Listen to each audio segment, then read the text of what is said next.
बोलिए वृंदावन बिहारी लाल की जय, सियावर रामचंद्र महाराज की जय। आने वाले कल मेरा राम राजा होगा। कौशल्या जी उमंग से भर के दास दासियों को वस्त्र आभूषण देने लगी। माँ को बहुत ही आनंद हुआ। यहाँ पर हमने कथा छोड़ी थी, यहीं से शुरू कर रहे हैं। आप भाग्यशाली हैं कि आपको राम कथा घर बैठे ही सुनने को मिल रही है।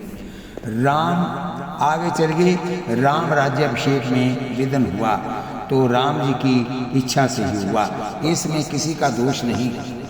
राम जी की ही वन में जाने की इच्छा थी। राम जी विचारते थे कि रावण के मरे पीछे ही मुझे राजा होना है। रावण पृथ्वी के ऊपर जीवित रहे और मैं गद्दी के ऊपर बैठूं, ये शोभा देता नहीं। वनवास पीछे राज्याभिषेक हो, ये सबको ठीक है। जो कभी वन में गया नहीं वह राजा हो तो संभव है कि भान भूल जाएगा। कि कई ने राम जी को 14 वर्ष का वनवास क्यों दिया? रावण काम 14 ठिकाने रहता है। 5 ज्ञानेंद्रियां, 5 कर्मेंद्रियां, मान बुद्धि चित्त और अहंकार। इन 14 ठिकानों में रहने वाले रावण काम को मारने को राम जी 14 वर्ष तपस्याचार्य करें तो ही उनको मार सकते हैं। रावण अर्थात काम जीव को बहुत त्रास देता है।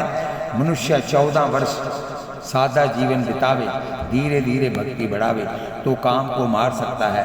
श्री कृष्ण वृंदावन में नंगे पैर गायों के पीछे बहुत फिरे हैं। गायों की बहुत सेवा करने के पीछे ये द्वारकाधीश हुए। नंगे पैर वृंदावन में फिरने के बाद ही 16,000 रानियों के स्वामी हुए। वनवास बिना राज्याभिषेक हो, ये राम कृष्ण को अच्छा नहीं लगता। राम जी अपनी इच्छाओं से ही वन में गए थे। भगवत इच्छा से ही राम राज्याभिषेक में विघ्न आया था।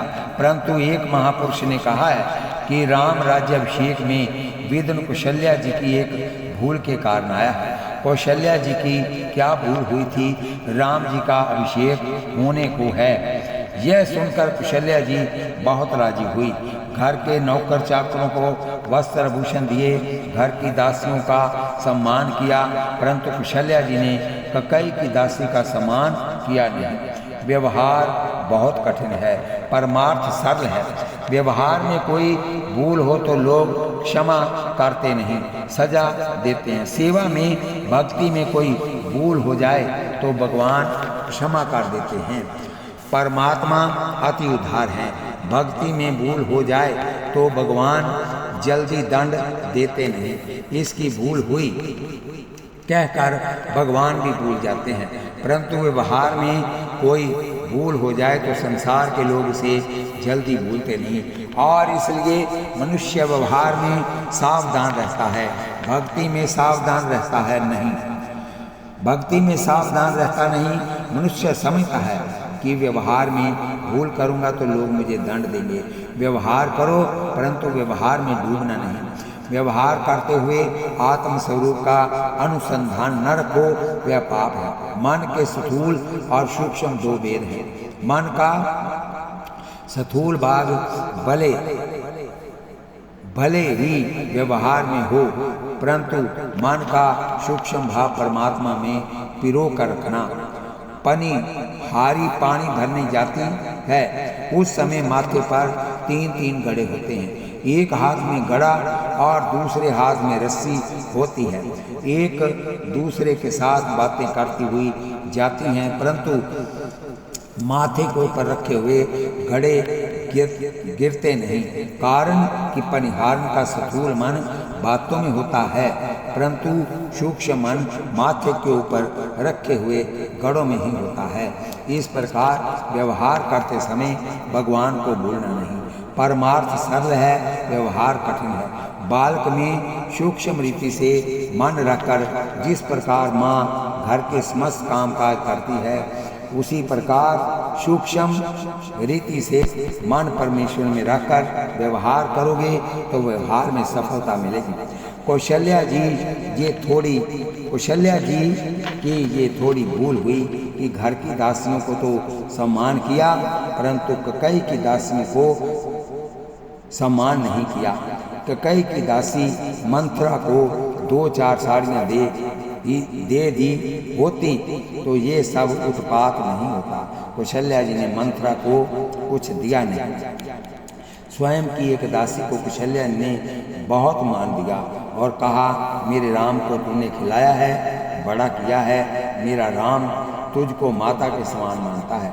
आज तो मैंने तुझको थोड़ा ही दिया है, परंतु कल मेरा राम गद्दी के ऊपर बैठेगा, उसके बाद तुझे नौकरी करने की भी आवश्यकता नहीं रहेगी। मैं अपने राम से कहकर तुझे 1-2 गांव दिलवा दूंगी। मेरे राम के राजा होने के बाद तुम मेरी जैसी हो जाएगी। नौकर का अपमान करना नहीं, परंतु उसे बहुत अधिक मान देना भी उचित नहीं। मान को पचाना बहुत कठिन है। शास्त्र में तो ऐसा लिखा है कि मान स्तुति तो परमात्मा ही पचा सकते हैं। परमात्मा की ही स्तुति करो, किसी मनुष्य की प्रशंसा अधिक ना करो, कारण कि मनुष्यों में स्तुति पचाने की शक्ति नहीं होती। ऐसी मनुष्य की बहुत प्रशंसा हो तो वह अभिमानी हो जाता है, उसका पतन हो जाता है। वेद और ऋषि लोग परमात्मा की बहुत स्तुति करते हैं, फिर भी प्रभु को अभिमान स्पर्श नहीं करता। परंतु इस जीव की कोई स्तुति करे तो जीव अभिमानी हो जाता है। मान के पीछे ही अभिमान खड़ा हुआ रहता है। जिसको मान मिलता है वह अभिमानी बन जाता है। संसार में बहुत मान मिले ये ठीक नहीं। बहुतों की तो ऐसी इच्छा होती है कि मेरा कोई तनक भी अपमान न करे, मेरे लिए कोई तनक भी आप शब्द न बोले, मैं बहुत समझ वाला हूँ, मुझे सब लोग मान दें। ऐसी इच्छा रखना उचित नहीं। जीव मात्र को मान की भूख होती है, परंतु संसार में मान मिले तो प्रसन्न होना नहीं और अपमान मिले तो अप्रसन्न भी होना नहीं। मेरे लिए संसार क्या कहता है ये जानने की इच्छा ही ना करो। जगत में जो अपने लिए सही बोलता है उसके लिए सद्भाव जागता है, और जो खराब बोलता है उसके प्रति कुभाव आ जाता है। मन में या तो राग आता है या फिर द्वेष आता है। दोनों ही बंधनकार है। शास्त्र में लिखा है कि जिसको बहुत मान मिलता है उसके पुण्य का नाश होता है, और जिसका जगत में कुछ अपमान होता है उसके पाप का नाश होता है। कदाचित तुम्हारा कोई अपमान करे तो हृदय जलाना नहीं, मन को समझाना कि आज मुझे लाभ हुआ, मेरे पाप घटे। मैंने कथा में सुना है कि कोई अपमान करे तो पाप का नाश होता है। कौशल्या जी ने दासी को मान दिया।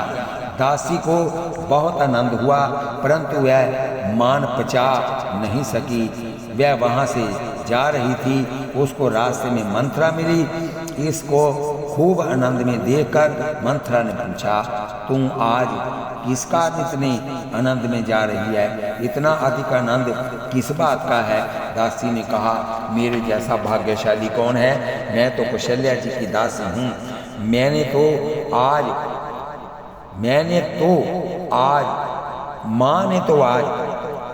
तो आज मुझसे कहा है कि कल से तुझे नौकरी करने की भी आवश्यकता नहीं रहेगी। अब तो मैं दासी ना होकर राजमाता जैसी हो गई। राम मुझको माता के समान मानते हैं। मेरे राम का कल राज्याभिषेक होने वाला है। मेरे भाग्य का अब उदय होने वाला है। मैं तो बहुत सुखी हूँ। तू देखती नहीं कौशल्या माँ ने मेरे गले में कैसा चंद्रहार पहनाया है? मुझे तो ये चंद्रहार मिला है, परंतु तू तो कैकेयी की दासी है, तुझे कुछ भी नहीं मिला। राम का राज्याभिषेक होना है ऐसा जानकर सबको अतिशय आनंद हुआ, परंतु देवताओं को दुख हुआ। इसका एक कारण था। उन्होंने सोचा कि आने वाले कल राजा राम गद्दी के ऊपर बैठेंगे तो फिर रावण को कौन मारेगा? इन राक्षसों का भय तो बहुत अधिक बढ़ गया है। उन देवताओं ने विघ्नेश्वरी देवी को बुलाकर कहा, तुम अयोध्या में जाकर राम जी के राज्याभिषेक में विघ्न करो। राम जी को तो सुख दुख कुछ भी होता नहीं, वह आनंद स्वरूप है। विदनेश्वरी देवी ने विचार किया कि मैं कहाँ जाऊँ, किस में प्रवेश करूँ। ये विचार करते हुए उसकी नज़र मंथरा पर पड़ी और मंथरा में ही उसने प्रवेश किया। मंथरा के हृदय में मत्सर प्रकट हुआ। उसने विदन करने का निश्चय किया।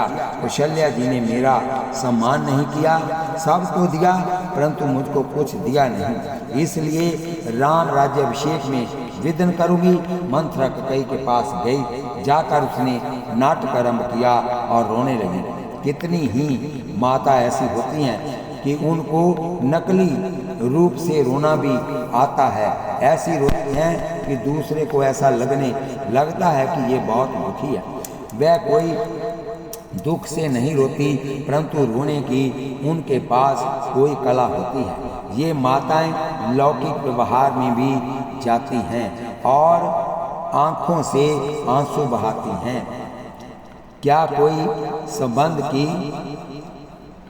परगाढ़ता से रोती है, वह तो वहाँ जाकर नाटक ही करती है।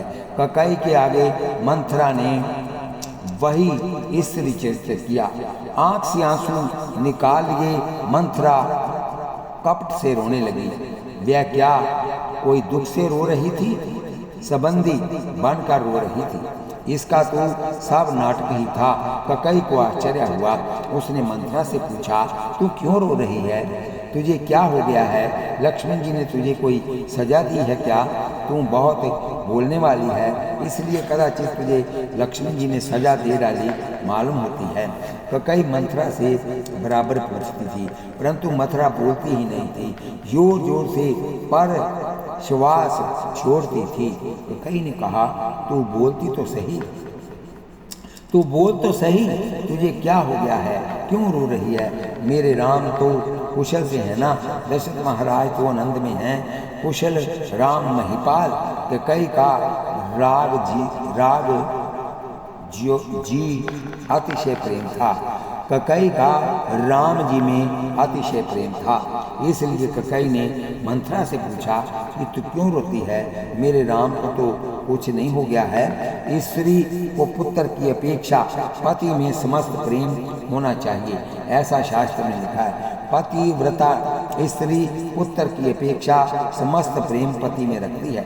ककई पहले तो दशरथ महाराज की कुशलता पूछती नहीं, राम जी की कुशल पूछती है।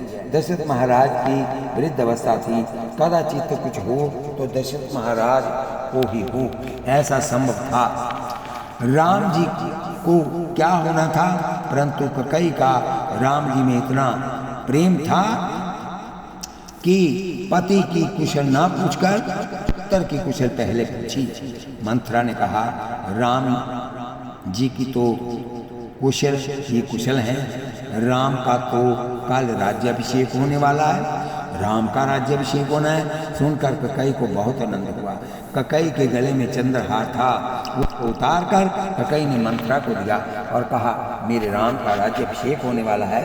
मंथरा, आज तो मैं तुझे चंद्रहार देती हूँ, परंतु कल जो तू मांगेगी वही दूंगी।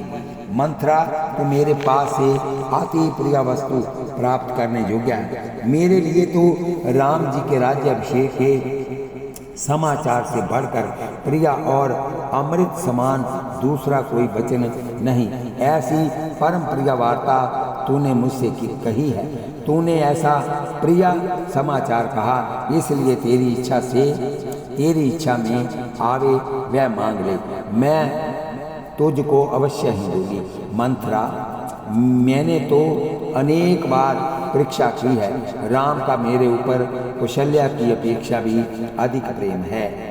राम मेरा कहा करता है, मैं तो विधाता से प्रार्थना करती हूँ कि दूसरे जन्म में राम मेरी कोख से पुत्र होकर आवे। जो विधि जन्म देह करि छोहु, होहु राम सिया पूत पुनोहि, प्राण ते अधिक राम प्रिया मोरे, तिनके तिलक शोभु कस तोरे। राम मुझको प्राण से भी अधिक प्रिय है।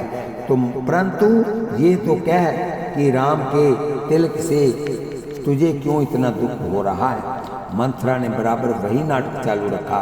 ककई का दिया हुआ सुंदर चंद्रहार फेंक दिया, एकदम मूर्छा आ गई हो ऐसा ढोंग करके वह गिर पड़ी। मंथरा भूमि के ऊपर पड़ी। तब ककई को बहुत आश्चर्य होने लगा। ककई को ठीक लगा नहीं। वह विचार करने लगी कि मैंने प्रेम से चंद्रहार दिया और इसने फेंक दिया है, परंतु इसको ऐसा क्या दुख है, मूर्छा क्यों आई हुई है? बोलिए वृंदावन बिहारी लाल की जय। मूर्छा में पड़ी मंथरा बोली, राम राजा हो अथवा भरत राजा हो, मेरा तो कोई स्वार्थ नहीं। मैं कुछ दासी से रानी तो होने की नहीं, परंतु मेरा ये स्वभाव ही बहुत खराब है। तुम्हारा अकल्याण मुझसे सहन होता नहीं। राम का राज्याभिषेक होना है, ये सुनकर ही तुमको इतना सुख है, परंतु मुझको तो बहुत दुख होता है। परंतु अब मैं नहीं बोलूँगी। अब मैं बोलूँगी तो तुमको ऐसा लगेगा कि तुम्हारे घर में कुछ कला जगाने आई हूँ। मुझे कला जगाने से क्या लाभ? राम राजा हो अथवा भरत राजा हो, मुझे कोई स्वार्थ नहीं। अब मैं किसी दिन भी तुम्हारे आगे नहीं बोलूँगी। मंथरा ने ककई के मन के ऊपर ऐसी छाप डाली कि मुझे कोई स्वार्थ नहीं, मुझसे तो तुम्हारा बिगड़ा हुआ काम अथवा तुम्हारा दुख देखा जाता नहीं, इसलिए मैं तुमसे कहने आई थी। परंतु कोई बात नहीं, तुमको तो राज्याभिषेक होना है। ऐसा सुनकर ही अधिक आनंद होता है तो ठीक है, मुझे ठीक लगे या ना लगे, मुझे कुछ बोलना ही नहीं है। मूर्छा में पड़ी पड़ी मंथरा बड़बड़ाती थी। ककई उसे सुनती थी।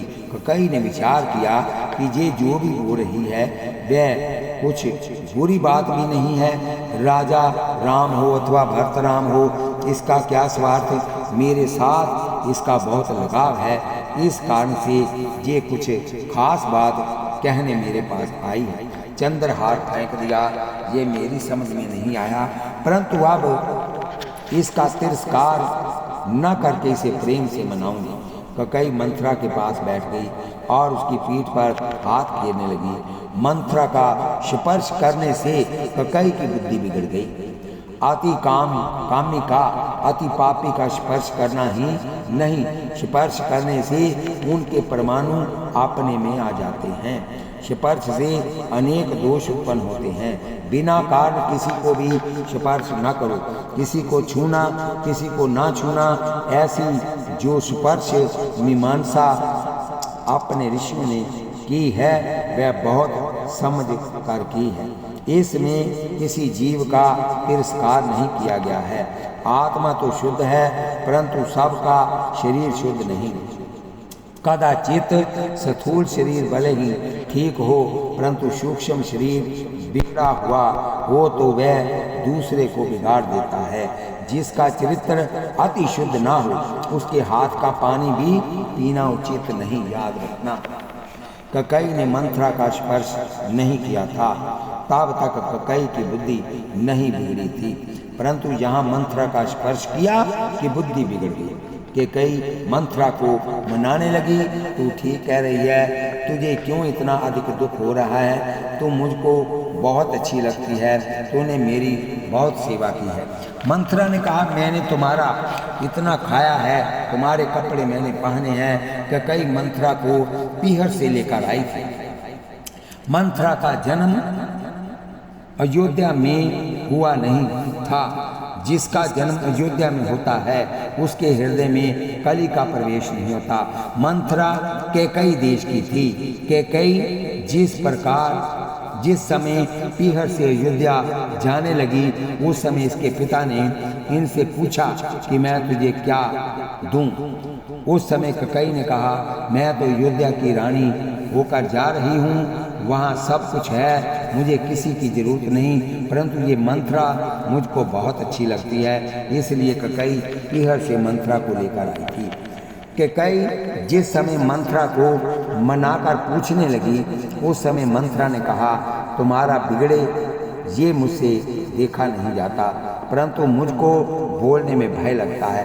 कैकई ने कहा, तू जो कहेगी मैं करने को तैयार हूँ। तेरे मन में जो है उसे ठीक ठीक कह दे। मुझको तो ऐसा लगता है कि मेरा राम मेरी बहुत सेवा करता है। मंथरा ने कहा, वह दिन अब चले गए। राम को आज तक स्वार्थ था और इसी से वह तुम्हारी सेवा करता था। राजा हुए पीछे राम पहले जैसा रहेगा नहीं। कमल पानी में उत्पन्न होता है। कमल को पुष्टि देने वाला सूर्य नारायण है। फिर भी जब कमल पानी से अलग होता है तब सूर्य नारायण ही उसको सुखा डालते हैं। कमल पानी में हो तब तक ही सूर्य नारायण उसे पुष्टि देते हैं। राम जब तक राजा हुए नहीं थे तब तक तुम्हारी सेवा करते थे, परंतु आने वाले कल राम के राजा हुए पीछे तुम आशा रखना नहीं कि ये तुम्हारी सेवा करेंगे। मैं तुमसे ठीक कहती हूँ, ये सब कौशल्या की करतूत है। कौशल्या ने कपट किया है। राजा तुम्हारे अधीन रहते हैं, वह कौशल्या को तनिक भी सुहाता नहीं। कौशल्या सोचती है कि सब मेरी सेवा करते हैं, परंतु इस कई को बहुत अभिमान है कि राजा इसके अधीन है, इससे मेरी सेवा में वह रहती नहीं। उस कांटे को निकालने के लिए ही कौशल्या ने ये कपट किया है। घर के छोकरा भरत और शत्रुघ्न ननिहाल में है और कल ही राम का राज्याभिषेक होने को है। इसका क्या अर्थ होता है उसका तुमने कुछ विचार किया? तुमको तो खाना पीना और पलंग में सोना रहना ही अच्छा लगता है। कामी राजा मुख से मीठे होते हैं और मन के मैले होते हैं। राजा दशरथ तुम्हारे महल में आते हैं और तुमको ऐसी बताते हैं कि तुम इनको बहुत प्यारी हो, परंतु तुम्हारा कहा तो वह कुछ करते नहीं। वह तो कौशल्या जी जो कहती है वही करते हैं। स्त्री को किसी दिन पति की निंदा सुननी नहीं चाहिए। मंथरा ने महाराज दशरथ की बहुत निंदा की। ककई जी सुनती रही। मंथरा की हिम्मत बढ़ गई। वह आगे कहने लगी, राजा दशरथ कपटी है, मन मलिन मुंह मीठे, मन मलिन मुंह मिठू। कौशल्या के कहने से ही भरत को ननिहाल भेजा है। रोज रात को महाराज दशरथ तुम्हारे महल में आते हैं, परंतु आज तक किसी दिन तुमको खबर दी है कि राम का राज्याभिषेक होने को है। 14-15 दिन से राज्याभिषेक की तैयारी हो रही है और तुमको आज ही खबर पड़ी है। ये कपट है। मैं जानती हूँ कि सूर्यवंश की ये रीति है कि बड़ा पुत्र ही राजा हो, परंतु मैंने जो एक बात सुनी है उसके सुनने के पीछे तो तुमको रात्रि में निंद्रा आती नहीं, दिन को भूख लगती नहीं, मुझको बहुत घबराहट होती है। ककई को मंथरा में विश्वास हुआ। कहा, तूने क्या सुना है? मंथरा ने कहा, मैंने ऐसा सुना है कि कल राम के राजा होने पर भरत कैद में होंगे, लक्ष्मण इसके खास मंत्री होंगे। भरत को जानबूझकर कौशल्या ने ननिहाल भेजा है। घर के पुत्र तो घर में नहीं है और फिर राज्याभिषेक की इतनी शीघ्रता करने की क्या जरूरत है? कौशल्या को तुम्हारे प्रति बहुत मत्सर है। मंथरा ने पुराणों की अनेक बातें ककई को सुनाई। शोक किस रीति से त्रास देता है वह ककई के मन में आए, इसलिए कहा, मैंने तो ऐसा सुना है कि कल राम का राज्याभिषेक हुए पीछे तुम्हें अयोध्या में रहना होगा, तो कौशल्या के घर का पानी भरना पड़ेगा। कौशल्या की दासी होकर ही तुम अयोध्या में रह सकोगी। मुझको तो कोई स्वार्थ नहीं, ये तो तुम्हारा बिगड़ता है, वह मुझसे देखा नहीं जाता, इसी से कहने आई थी। राम कैसे सरल हैं, राम की माँ कैसी बोली है, वह तुम क्या जानो, ये तो कपट करने में बहुत होशियार है। मंथरा के वचन सुनकर ककई बहुत घबरा गई, शरीर में पसीना निकल आया, भविष्य अंधकार में दिखाई देने लगा। ककई ने मंथरा से कहा, मैं क्या करूं? मुझको 3 दिन से खराब स्वप्न आ रहे हैं, मैं घबरा गई हूँ। वे स्वप्न विधवा होने के चिन्ह रूप हैं, ऐसा ककई समझती नहीं थी। ककई विचारने लगी कि मेरे भरत को इतना अधिक दुख सहना पड़ेगा। वह हताश हो गई, रोने लगी। तब मंथरा उसको संभालने लगी। तुम रो मत, अभी बाजी तुम्हारे हाथ में है, मैं जो कहूँ वह करना। ककई ने कहा, मंथरा, मैं जानती नहीं थी कि तुम्हारी बुद्धि ऐसी है। तुम बहुत बुद्धिमान हो। तुम अब मुझको कुएं में गिरने को कहेगी तो मैं कुएं में भी गिर जाऊंगी। मैं तुम्हारे अधीन हूँ, तुम जो कहोगी वह करने को तैयार हूँ। मंथरा को विश्वास हुआ कि कई अब उसके अधीन हुई थी। उसने कहा, तुम रो नहीं, प्रभु करेंगे तो तुम्हारे भाग्य का उदय होगा। ऐसा मुझको लगता है जो कौशल्या ने तुम्हारे विरुद्ध कपट किया है, विधाता उसके ही प्रतिकूल होंगे, उसको ही रुलाएंगे। एक बार तुमने मुझसे बात कही थी कि महाराज दशरथ के पास तुम्हारे 2 वरदान खाती सबूत रखे हुए हैं। वह दोनों वरदान मांग कर आज तुम अपनी छाती ठंडी करो। एक बार देवता और दानवों के बीच युद्ध हुआ। उस समय आकाशवाणी हुई कि जिसके पक्ष में अयोध्यापति राजा दशरथ होंगे वह जीतेगा। ये सुनकर पवन देव एकदम महाराज दशरथ के पास पहुंच गए और युद्ध में देवताओं की सहायता करने के लिए प्रार्थना की। महाराज दशरथ देवताओं की मदद करने गए। साथ में रानी ककई भी थी। ककई बहुत सुंदर थी, वह बहुत बहादुर भी थी। राजा दशरथ का दानवों के साथ तुमुल युद्ध हुआ। इसमें महाराज दशरथ के रथ की धुरी टूट गई और रथ गिरने का समय आया। ककई ने वह देखा। उसने तुरंत ही घुरी की जगह स्वयं का वज्र जैसा सीधा हाथ 2 पहियों के बीच में लगा दिया और रथ को टिकाए रखा। महाराज दशरथ ने दानवों की पराजित किया। ककई के पराक्रम से महाराज बहुत प्रसन्न हुए और रानी से 2 वरदान मांगने को कहा। तब ककई ने महाराज दशरथ से कहा, वरदान हमारी खाती रूप में तुम्हारे पास ही भले ही रहे आवे। मुझको जब इच्छा होगी, जब कुछ ऐसा अवसर आएगा तब मैं मांग लूँगी। तब महाराज दशरथ ने कहा, ठीक है, तुम जब मांगोगी तब तुमको दे दूंगा। मंथरा ने इन 2 वरदानों की याद दिलाते हुए ककई से कहा, अभी बाजी तुम्हारे हाथ में है, आज अवसर आया है, तुम राजा से यह 2 वरदान मांग लो। ककई भूली थी। उसने मंथरा से पूछा, वरदान में क्या मांगूं? मंथरा ने कहा, अभी क्या मांगना है वह सब भी मुझे समझाना पड़ेगा। तुमको भी अकल है या नहीं, विचार करके योग्य लगे वह मांग लो। कई ने कहा, तुम जैसा समझाओगी वैसा ही मांगूंगी, तुम कहोगी वही करने को तैयार हो। मंथरा ने कहा, महाराज दरअसल आज महल में आवे तब दोनों वरदान मांग लो। प्रथम वरदान मांगो कि राज्याभिषेक की जो तैयारी हुई है उससे मेरे भरत का राज्याभिषेक करो। दूसरा वरदान राम वनवास का मांगो। बोलिए वृंदावन बिहारी लाल की जय। जिस कौशल्या ने तुम्हारे साथ कपट किया है उस कौशल्या का पुत्र वन में जाए। मैंने सुना है कि 14 दिन से राम राज्याभिषेक की तैयारी चल रही है, परंतु राजा ने तुमसे उसकी बात सामान्य रूप से भी की नहीं, इसलिए तुम 14 वर्ष का राम वनवास मांगो। मंथरा ने ये क्रम सुझाया कि पहले भरत के लिए राज मांग लो और दूसरा वरदान राम वनवास का मांग लो। मंथरा जानती थी कि महाराज दशरथ का राम जी में अतिशय प्रेम था। ककई राम वनवास का वरदान प्रथम मांगे और कदाचित महाराज दशरथ को मूर्छा आ जाए तो भरत राज्याभिषेक का वरदान मांगने से ही रह जाएगा।